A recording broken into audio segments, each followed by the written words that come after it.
Hi అండి. అందరికీ నమస్కారం. Welcome to my channel. ఈ వీడియోలో ఉద్యోగులకు, ఉపాధ్యాయులకు 2% డీఏ పెంపు ఆనందంలో ఉద్యోగులు అంటూ అప్డేట్ రావడం జరిగింది.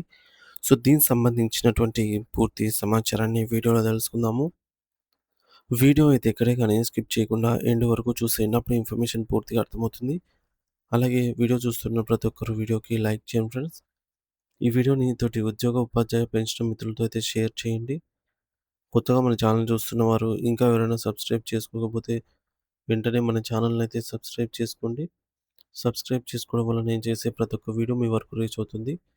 ఇక ఆలస్యం చేయకుండా వివరాల్లోకైతే వెళ్ళిపోదాము. ఫ్రెండ్స్, ఇక విషయానికి వచ్చినట్లయితే సో, ఇటీవల రాజకీయ పరిణామాల నేపథ్యంలో తమిళనాడు రాష్ట్ర నూతన ముఖ్యమంత్రిగా పగ్గాలు చేపట్టినటువంటి సినీ దిగ్గజం విజయ్ గారు అధికారంలోకి రాగానే తనదైన శైలిలో పాలనను ప్రారంభిస్తూ ఉద్యోగ వర్గాలకు ఒక అద్భుతమైన తీపి కబురును అందించారు.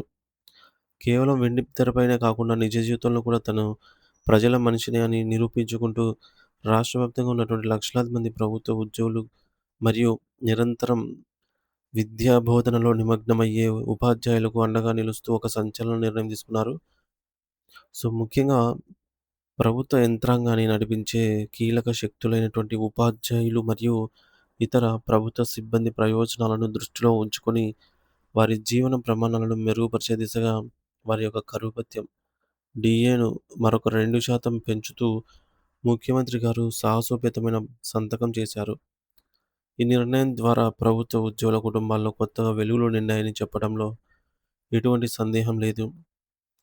ఎందుకంటే నిత్యావసర వస్తువుల ధరలు పెరుగుతున్న ఈ కాలంలో ఇటువంటి పెంపు వారికి ఎంతో ఊరటనిస్తుంది.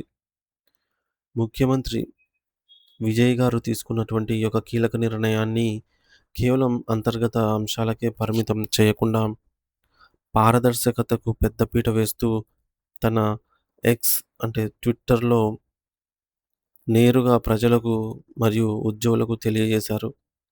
ప్రభుత్వ కార్యకలాపాలలో వేగం మరియు జవాబుదారీతనం పెంచడంలో భాగంగానే ఆయన ఈ యొక్క సామాజిక మాధ్యమాన్ని వేదికగా చేసుకొని ప్రకటన విడుదల చేశారు. ఈ ప్రకటన ప్రకారం ఇప్పటివరకు తమిళనాడు ప్రభుత్వ ఉద్యోగులు పొందుతూ ఉన్నటువంటి కరువు భత్యం 58%గా ఉండేది. అదే తాజాగా పెంపుతో అది ఇప్పుడు ఒక్కసారిగా 60% అయితే చేరుకుంది. మరి ఈ యొక్క 2% పెంపనేది చిన్న సంఖ్యగా కనిపించినప్పటికీ, నెలవారీ వేతనంలో ఇది గణనీయమైనటువంటి మార్పును తీసుకొస్తుంది. అంతేకాకుండా ఈ పెరిగిన డీఏ కేవలం ఇప్పటి నుంచే కాకుండా గడిచిన 2014 జనవరి 1 నుండి అమల్లోకి వస్తుంది అని ప్రకటించడం విశేషం. దీనివల్ల ఉద్యోగులకు గత నెలల అరియర్స్ బాకీలు కూడా ఒకేసారి చేతికైతే అందనున్నాయన్నమాట. మరి ఇది ఆర్థికంగా పెద్ద వెసులుబాటును కలిగిస్తుందని చెప్పవచ్చు. మరి ప్రభుత్వం తీసుకున్న ఈ ఉదార నిర్ణయం వల్ల రాష్ట్ర ఖజానాపై పడే ఆర్థిక భారం కూడా తక్కువేమీ కాదు. ఉద్యోగుల సంక్షేమమే పరమావధిగా భావించే ముఖ్యమంత్రి గారు దాదాపు రూ. 1,230,00,00,000 అదనపు వ్యయాన్ని భరించడానికి సిద్ధపడ్డారు. సో, రాష్ట్ర ఆర్థిక పరిస్థితిని మరియు అభివృద్ధి సంక్షేమ పథకాలను సమన్వయం చేస్తూనే కష్టపడి పనిచేసే ఉద్యోగుల హక్కులను కాపాడటం తన బాధ్యత అని ఆయన ఈ చర్య ద్వారా నిరూపించారు.